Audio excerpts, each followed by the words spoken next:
फुङाव जानला मोनला ओंख्रिजों ओंखाम जानो बानायलाय नैबे फ्रिजआव दोननाय अमा खासि बेदरखौ संनो आखायाव लाबाय आं। गेसाव फिसखौ बासिनानै मोजां फिसखौ प्लेट गंसेयाव लाबाय। दानिया नारेंखल थावखौ सारायाव लखबनानै सारायखौ सोर फिदिंबाय। बेदरखौ साराय गुदुङाव लखब हरबाय। नै बेदरफोरा बाब्राबलायथारदों। दानिया संख्रि आरो मस्लाफोरखौ दाउब' स्टाइलाव गारहरबाय। दानिया 5 स्टार हटेलफोरनि बायदि सारायखौ जोंब्लाव होलायथारनानै एवबाय आङो। मोजां नुवाखै होमबा रायजोफोर? नै गोथावसिन जानायनि सामब्राम बानलु आरो बुट एवनायखौबो ज' लागायफाबाय। गोसो होसारनानै जाबाय आङो।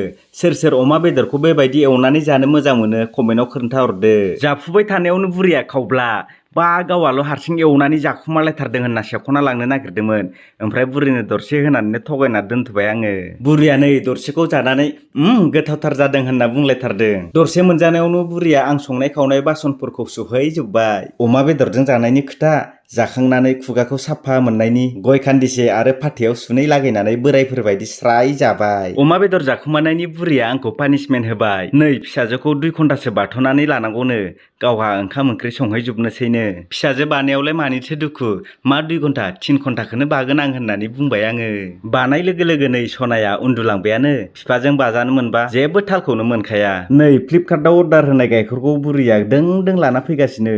जेन सोरबा सेख'ना लांगोन होननाय बायदिनो। दे फैबाय थानाय भिडिअ'आव लोगो मोनलायसिगोन रायजोफोर। बाय बाय।